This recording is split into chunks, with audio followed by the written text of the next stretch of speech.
Yeah. So if they're testing for that, can we infer like what are they not testing for and what are the most important things they're testing for in a case math question? Yeah. So I think we've talked a lot about what they're not testing for, but I think it's worth it to get back to that. And that is many people think that they're testing for superhuman, super speed calculations. And that's not really what they're testing for. They don't care about that because the client wouldn't in that situation. Yeah.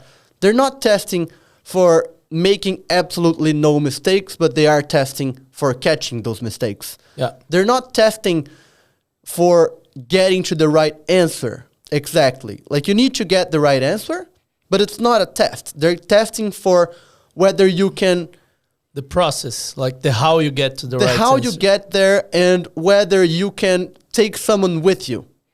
And what you do after that as well. Yeah. So before the test, you need to take someone with you and you need to be able to explain and discuss your methods.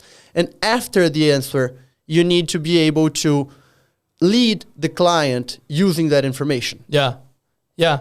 Yeah. And I think the main thing they're testing for, which is the most important in both cases, is the structure. Because if you can't take a real problem and structure it in number of steps or different variables and equations that you can show to your clients and they can understand, then it's hard to do all the rest. Yeah. Because you'll be doing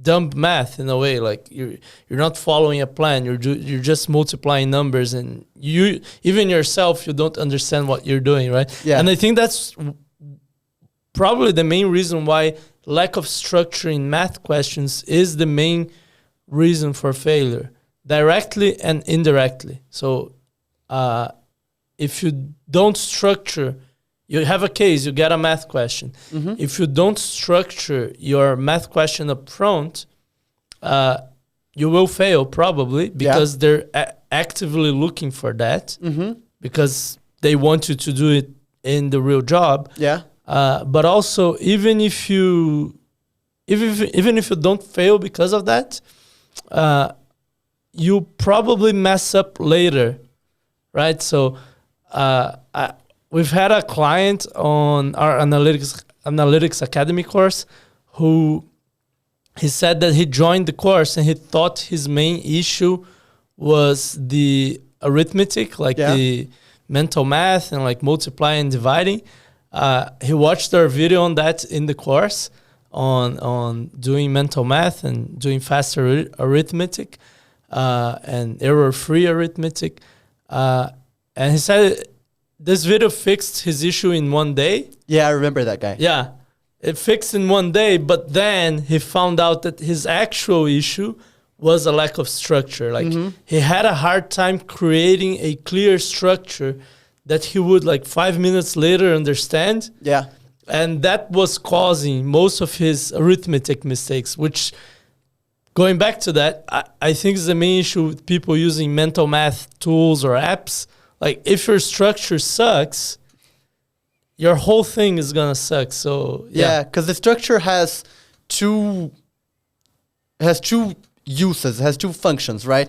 One of them is, like I said, guiding the other person and allowing them to follow what you're doing. But another one is also knowing what you're gonna do, is guiding yourself in the future, because you don't wanna dive into a table full of numbers and start calculating, because you don't have the RAM for that, the RAM memory. Yeah. Once you're in the middle of the fire, you're not gonna remember what you need to do next and next and next unless you have a map beforehand. Yeah, it's like preparing before doing, right? Because when you're in the middle of it, you're more stressed out and yeah. Now, one other thing that I wanted to bring up, because I think that this is something that candidates get confused about when they're preparing. So many people think that they are already ready in the beginning because, well, it's math. I know how to do math. And then we're telling them that interviewers are testing for this and this and this and that. and that they, if they're making mistakes in their case prep mock interviews, then they're most likely not ready yet in terms of analytics.